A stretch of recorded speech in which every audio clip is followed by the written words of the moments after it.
They fired you at the parlor. You've been lying down on the job again. No. The one time I did lie down, they mistook me for a customer. I almost got carried away that time. Well, then what is it? What is it? It's after 4 o'clock, and little Eddie's usually home by noon. I know something terrible has happened to my little boy. Call the police. Get the FBI. Herman, will you knock it off? Don't lose your head. He's probably with one of his little friends. Hey, Charlie, you want to come in my house and play? Are your parents home? Sure. Forget it.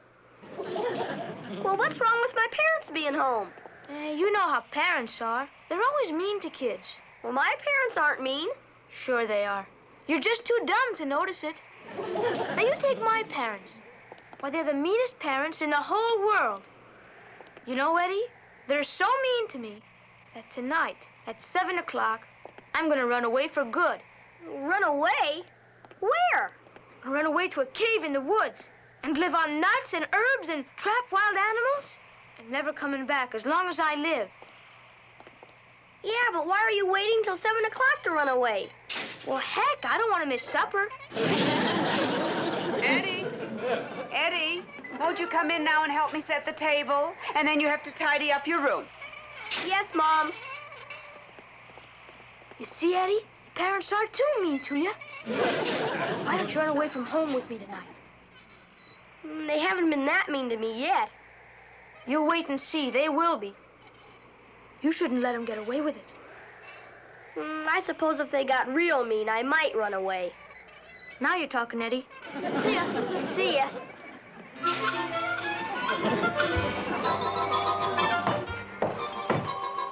Well, Eddie, how did everything go at school today? Gee, Pop, you always have to pick on me. Hey,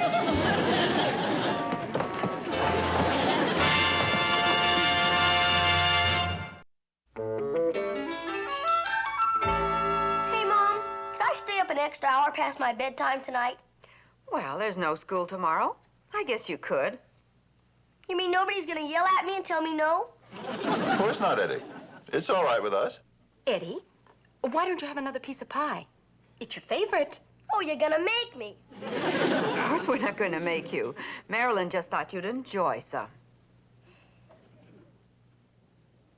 Hey, Grandpa, when I was playing down in your laboratory, I dropped a jar on the floor and broke it.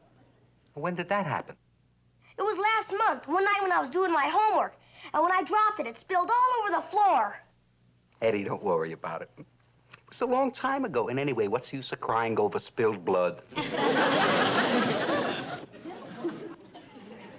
Boy, some family this is. Nobody even cares enough to be mean to me like other parents. I'm gonna go lock myself in my room till people start being nice to me. Heavens to Betsy. Whatever's gotten into our sweet little Eddie? Oh, it's nothing, dear. It's probably just another one of those adolescent cycles. I believe a child psychiatrist would refer to it as the punk phase. They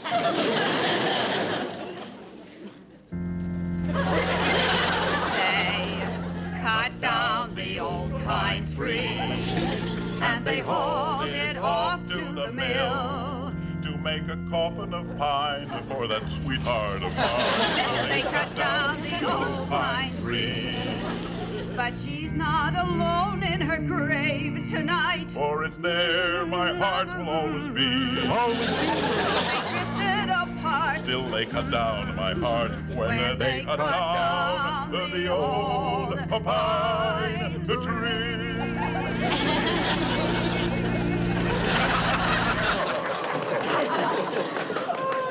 Isn't it wonderful for the family to get together like this and sing these old fun songs? Lily, Yes, Marilyn? I was just talking to Eddie through the bedroom door, and he said something about running away and never coming back. Oh, my poor little Eddie. Herman, go right upstairs and stop him. Lily, dear, you must realize that Eddie's threat is merely a subtle bid for attention. And to give in to it would only lead to his achieving a psychological advantage over his parents. Herman, hey, what do you know about kids? You who spent your childhood in 3 different jars? Uh-oh. Here he comes. Lock the doors. Don't let him out. Now, everyone, just calm down. If you'll let me talk to him and you'll go in the kitchen, I'll handle this as father to son. But, Herman, Lily, dear, I know what's best for my little boy. And after you come back in here, I guarantee you I will have the whole thing solved.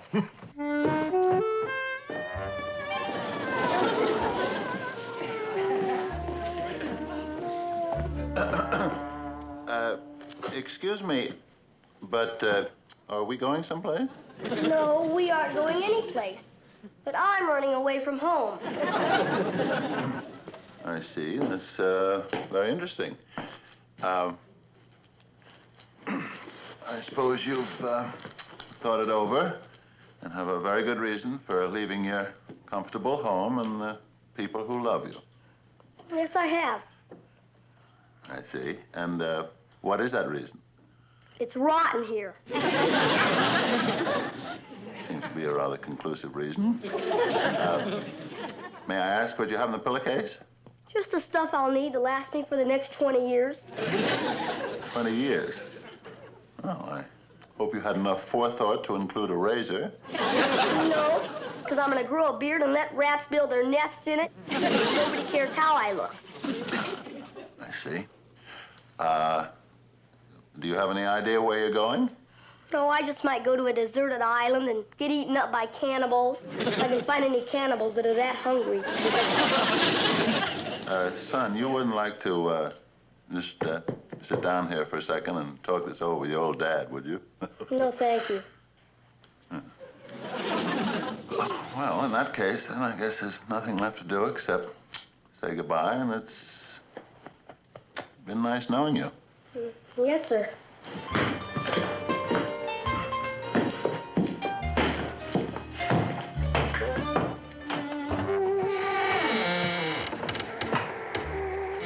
I really am going, Pop.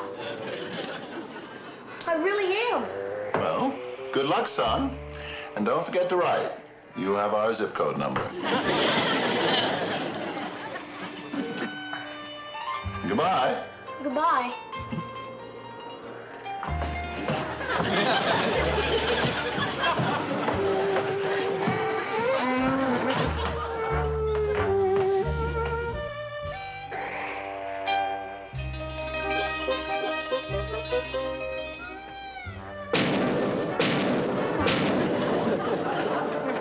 Yes?